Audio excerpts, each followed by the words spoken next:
హనుమంతుడు ఆంజనేయుడు కరెక్ట్ టైంకి శివలింగాన్ని తీసుకొని రాలేకపోతే సీతమ్మ ఇసుకతో లింగాన్ని చేసి పూజిస్తుందంట. ఆ ఇసుక లింగము మెత్తగా ఉంటే ఆ ఇసుక లింగాన్ని సీతమ్మ పట్టుకుంటానే అది గట్టిగా రాయిలాగా గట్టిపడిపోతుందంట. సీతమ్మ శివుని లింగాన్ని పట్టుకునింది అనేది ఎంత అసహ్యంగా ఉందిరా.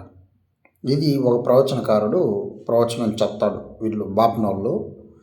మళ్ళీ ఈ సామవేద షణ్ముఖ శర్మ ఏం చెప్తాడంటే, లేదు రాముడు రావణాసురుణ్ణి సంహరించక ముందే రామేశ్వరంలో శివలింగ ప్రతిష్ఠ చేసి పూజ చేసినాడు. అట్లని ఈ సామవేద షణ్ముఖ శర్మ సొల్లు వాగుతాడు. అప్పుడు సీతమ్మ ఆడుందిరా. సీతమ్మ లంకలో కదా ఉంది.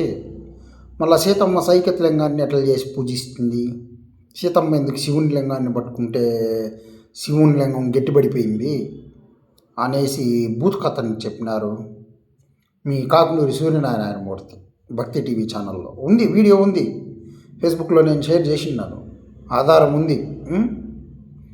అంటే ఒక బాపనోడు వచ్చి ప్రవచనం ఏం చెప్తాడంటే, ఒక రామాయణంలో తీసుకుంటాడు వాడు, తీసుకొని రావణాసురుడిని, వాడు బాపనోడు కాబట్టి వాడిని సంహరించినందుకు రాముడికి బ్రహ్మహత్యా పాతకం వచ్చింది.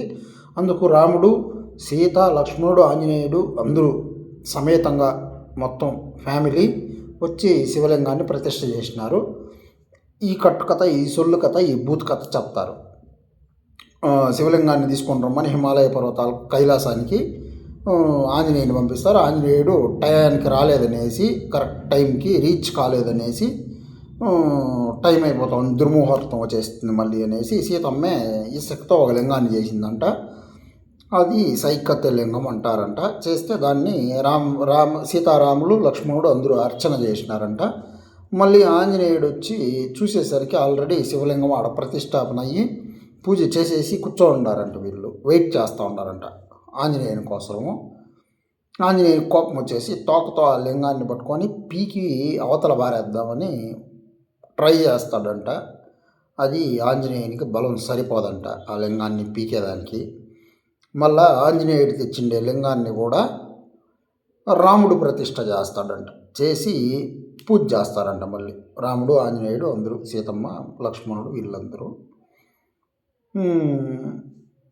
దానికొచ్చి రామలింగం అని పేరంట సీతమ్మ పెట్టిండే శివలింగానికి. ఆంజనేయుడు తెచ్చిండే దానికి రామేశ్వర లింగం అని పేరంట. ఏంద్రా ఈ లింగాల గోల? ఈ సామవేద షణ్ముఖ శర్మ చెప్పింది, లంకకి రాముడు పోకముందు రామేశ్వరంలో శివుని అనుగ్రహం కోసం లింగ పూజ చేసినాడు, లింగాన్ని పెట్టి అనేసి అన్నాడు. అప్పుడు సీతమ్మ ఆడుంది, లేదు కదా. ఇంకొక బూతు బాపనోడు ఏం చెప్పినాడంటే, లేదు రావణాసురుడిని చంపినందుకు బ్రహ్మహత్యా పాతకం నిర్మూలన చేసుకునే దానికోసం రాముడు సీతా సమేతంగా, లక్ష్మణుడు, ఆంజనేయుడు అందరూ కలిసి ఇట్లా లింగాలని పాతిపెట్టి పూజ చేసినారని ఇంకొకటి చెప్తాడు. ఎవడురా నిజం? ఈ బూతు లింగాల గోలైంది ఇదేనా? ఈ బూతు ధర్మమా? ఇదేనా ఈ భూత రామాయణం? ఇదే సనాతనం? ఇదే హిందూ ధర్మమో? చెప్పండి సమాధానం.